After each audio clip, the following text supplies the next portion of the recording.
नमस्कार, मैं हूं जानवी पोदार। इस बुलेटिन में आप सभी का स्वागत है। आइए शुरुआत करते हैं न्यूज 9 नेटवर्क पर खबरों का सिलसिला। मुजफ्फरनगर से खबर है, जहां भारतीय किसान सेना के राष्ट्रीय अध्यक्ष चौधरी अवनीत पवार के नेतृत्व में महावीर चौक स्थित राजकीय इंटर कॉलेज के मैदान में इकट्ठा हुए दर्जनों कार्यकर्ताओं ने किसानों की विभिन्न समस्याओं के समाधान की मांग को लेकर जिला प्रशासन के माध्यम से भारत के प्रधानमंत्री नरेंद्र मोदी के नाम ज्ञापन सौंपा। इस ज्ञापन में के माध्यम से बताया गया कि भारतवर्ष कृषि प्रधान देश है, यहाँ की अर्थव्यवस्था कृषि पर आधारित है। हमारे देश में अलग अलग स्थानों पर अलग अलग प्रकार की खेती होती है और आज के समय में किसान ही सबसे ज़्यादा परेशान है। ऊपर से वैश्विक महामारी कोरोना वायरस ने हमारे देश को घेर लिया है। उसके बावजूद भी किसानों और मजदूरों से जो बनता है वह देश की अर्थव्यवस्था के लिए कंधे से कंधा मिलाकर खड़े रहता है। ज्ञापन के माध्यम से हम मांग करते हैं कि किसान का संपूर्ण कर्ज माफ किया जाए, देश के किसानों की 1 साल की बिजली का बिल एवं ट्यूबवेल के कनेक्शन का भार न बढ़ाया जाए, किसानों को गन्ने का भुगतान शीघ्र एवं ब्याज सहित किया जाए, देश के किसानों को डीजल पर सब्सिडी दिलाई जाए, शैक्षिक सत्र 2020 और 21 की संपूर्ण स्कूल की फीस माफ की जाए, खाद बीज एवं दवाइयों की कालाबाजारी पर रोक लगाई जाए, स्वामीनाथन की रिपोर्ट लागू करते हुए किसानों को अपनी फसल का उचित दाम तय करने का अधिकार दिया जाए, नेशनल हाईवे 58 खतौली बाईपास से उतरने वाला बुढ़ाना कट तुरंत पक्का बनवाया जाए एवं अनैतिक तुरंत कट तुरंत बंद किए जाए, टोल टैक्स की अवधि अवैध वसूली पर रोक लगाई जाए क्योंकि वाहन खरीदते समय ही रोड टैक्स दिया जा चुका होता है।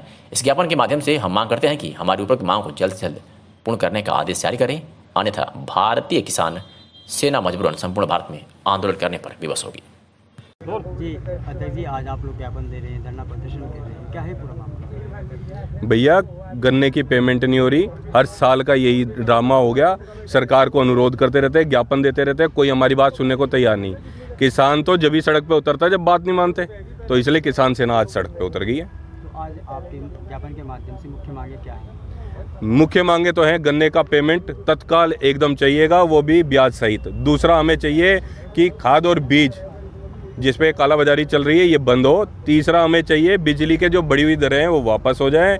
चौथा, ये जो टोलों पे ये जो चल रहा है ना, ये 2 नंबर के काम, अवैध वसूली, ये बंद हो। अगर टोल वालों ने ये टेंडर ले रखा है तो सड़क बनाने का ले रखा था, इसमें टॉयलेट बनाने का ले रखा था, एम्बुलेंस का ले रखा था, लाइटों का ले रखा था, सुविधाओं का ले रखा था। एक भी सुविधा किसी टोल वाला दे नहीं रहा है। इसके अलावा जो स्कूलों में फीस बढ़ी जा रही है, और ये आज कोविड के टाइम में इतनी मजबूरी है, इतने देश में मजदूर लोग बाग बेरोजगार हो गए हैं, उनके बच्चों को निकाला जा रहा है, किसान के बच्चों को निकाला जा रहा है। गन्ने की पेमेंट आ नहीं रहे, स्कूल में बच्चों की फीस कहाँ से भर देगा किसान? मुद्दे तो भाई बहुत हैं, लेकिन मुख्य मुद्दे ये हैं। मौके पर उच्च अधिकारी आए थे, आपकी वार्ता हुई, जी। क्या निर्णय निकला?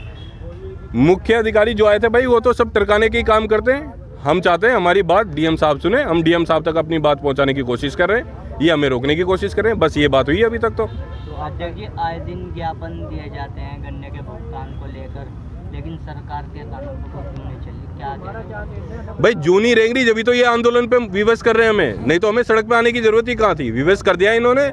ये हर साल है, 100 दिन पूरे हुए थे मोदी सरकार के, मैं खुद वहाँ कृषि मंत्री से पूछने में उपस्थित था। आप लोग मीडिया वाले हैं, आप लोगों के पास वो लाइव डिबेट कहीं ना कहीं मिल जाएगी। मैंने पूछा कि भाई क्यों नहीं दे रहे आप? कहते हैं हम विवश हैं जी, हम दे नहीं पाएंगे। तो फिर सरकार क्यों चला रहे हो? झूठे आश्वासन क्यों देके जा रहे हो? इसी के लिए हमारी लड़ाई है। अध्यक्ष जी, अधिकारियों से वार्ता करते हुए आपने बताया LIU से आपकी बात हुई, आपके द्वारा यहाँ पे ज्ञापन दिए हुए नहीं पहुँच पा रहे आगे तक। लखनऊ से कोई फ़ोन था, उन्होंने जो बताया मैं तो जानता नहीं हूँ, और नंबर मेरे पास से उनका सेव नहीं था। उन्होंने कहा मैं लखनऊ से LIU से बात कर रहा हूँ, आप ज्ञापन देते हैं, हमें तो कोई ज्ञापन की जानकारी नहीं है।